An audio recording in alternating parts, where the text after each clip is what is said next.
আসসালামু আলাইকুম রহমতুল্লাহি ওয়া বারাকাতুহু। সকালের পুরা কাজই আজকে সম্পন্ন করতে হবে, কেননা যে কাপাসিয়া আমার এখান থেকে প্রায় 9 কিলোমিটার দূরে, এবং 9 কিলোমিটার থেকে আরো অন্তত 7 কিলোমিটার দূরে আমার যেতে হবে।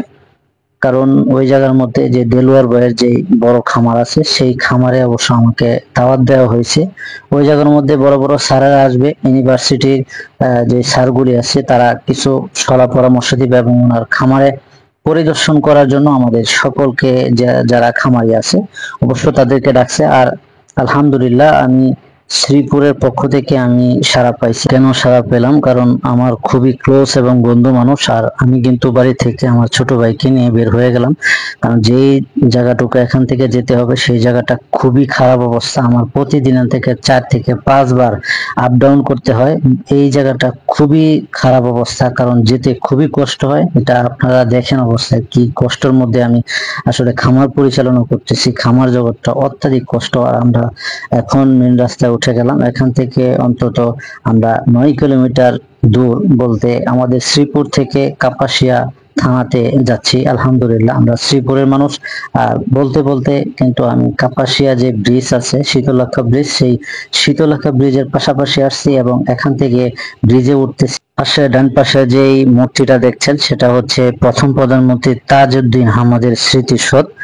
আর আমরা কিন্তু মোটামুটি ব্রিজে উঠে পড়েছি, এবং আমাদের যে নদীটা আমার বাড়ির পাশ দিয়ে যেটা বয়ে গেছে সেটার উপর দিয়ে এখন যাচ্ছি। খুবই সুন্দর দৃশ্য, প্রাকৃতিক দৃশ্যর পাশাপাশি আপনাদেরকে কিছু দেখাচ্ছি, এবং আমরাও যাচ্ছি ওই জায়গার মধ্যে। আমি ইচ্ছা পোষণ করছি যে আপনাদেরকেও কিছু মূল্যবান জিনিসগুলি দেখানোর চেষ্টা করি। ব্রিজটা পার হয়ে কিন্তু ইকুরিয়া গ্রামের উদ্দেশ্যে আমরা রওনা দিলাম। খুবই সুন্দর দৃশ্যগুলি, এবং পাশে যে যাকে দেখতেছেন ওনার সাথেও দেখা হয়ে গেল। উনি খুবই একজন ভালো মনের মানুষ। ওনার বাড়ি হচ্ছে ইকুরিয়া, আর আমাদের শ্রীপুরে উনি অবশ্য কাজ করে, মানে গ্রাম্য ডাক্তার হিসেবে গরুর খামারে। ওনার সাথে ভালো সম্পর্ক, সেজন্য ওনার সাথেও কিছু দেখা করে কিন্তু এখান থেকে রওনা দিয়ে দিলাম। আমরা দুই ভাই মিলে কিন্তু সুন্দর প্রাকৃতিক দৃশ্য দেখতে দেখতে কিন্তু আমরা চলে যাচ্ছি। আর নদীর পাশ দিয়ে কিন্তু যাচ্ছি, সেখান দিয়ে কিন্তু অবশ্য ইটের যে ভাটাগুলি আছে সেই ভাটাগুলিও আমাদের চোখে পড়তেছে, এবং যেই নদীর পাশ দিয়ে যেই রাস্তাটা বয়ে গেছে সেই রাস্তাটাও কিন্তু অত্যাধিক সুন্দর। তবে রাস্তাটা একটু খারাপ হলেও কিন্তু প্রাকৃতিক যেই নীলাভূমি, আমাদের যেই বাংলাদেশ, আলহামদুলিল্লাহ খুবই ভালো লাগছে। আর যে বাড়িটি দেখছেন সেটা হচ্ছে এখানে হিন্দুদের কার্যক্রম করা হয়, হিন্দুদেরকে পোড়া হয়। আলহামদুলিল্লাহ, শুকরিয়া জানাই সে রবের কাছে যিনি আমাদেরকে সৃষ্টি করেছেন মুসলমান হিসেবে, এই জন্য গর্বিত। আলহামদুলিল্লাহ। আর আমরা দেখতে দেখতে কিন্তু ইকুরিয়া যে বাজার সেটাও পাস করে ফেললাম।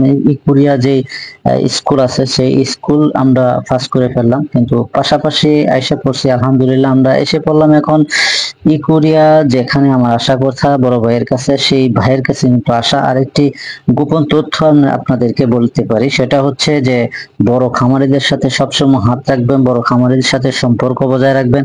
আর যেইখানে দেখতেছেন এই ভাইয়ের সাথে খুবই মহাব্বত, দেলোয়ার ভাই আমার ভালোবাসার ভাই।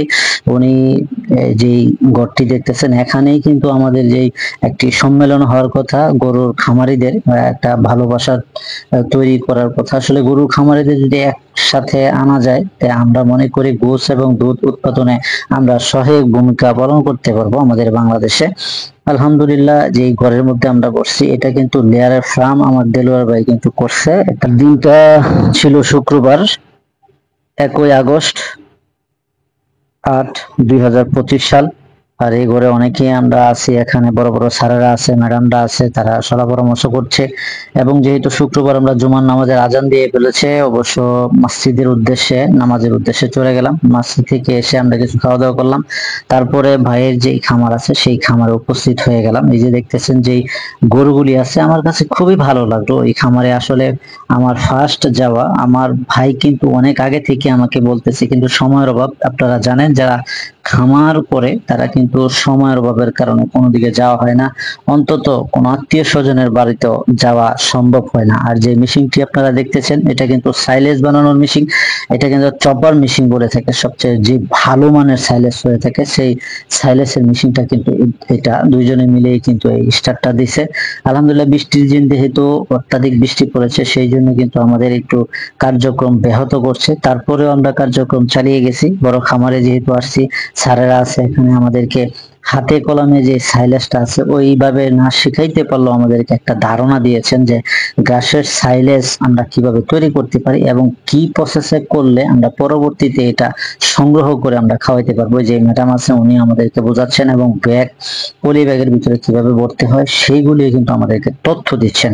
আলহামদুলিল্লাহ এখানে গিয়ে কিন্তু আমার আরো খুব আগ্রহ যাচ্ছে এবং এখান থেকে আমি অনেক কিছু শিখতে পারছি এবং আমাদেরকে ঘাসের যে সাইলেজটা আছে সেই সাইলেজটাও কিন্তু আমাদেরকে দেখাচ্ছেন। আমার কাছে খুবই গ্রানটা খুবই ভালো লাগছে এবং ভুট্টার সাইলেজটাও আমরা দেখতেছি, এটা কিন্তু খুবই ভালো মানের ভুট্টা সাইলেজ করে থাকে এই খামারে এবং বাজারজাত করে থাকে। আমার খুবই ভালোবাসার একজন মানুষ। আসল কথা সবসময় একই কথা বলে যে ভালোবাসা অর্জন করতে যদি বড় খামারিদের সাথে করতে পারেন তাহলে অবশ্যই আপনার লাভবান হওয়াটা খামার থেকে সম্ভব।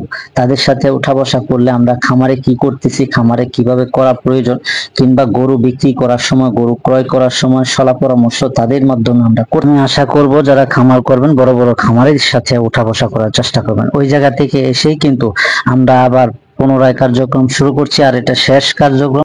এখান থেকে আবার সার্টিফিকেটও পেয়ে গেলাম। এখানে এসে আমি নিজে কিছু শিখতে পারলাম, আপনাদেরকে কিছু দেখানোর চেষ্টা করলাম। আশা করি ভিডিওটি ভালো হয়েছে, আশা থাকবেন ইনশাআল্লাহ।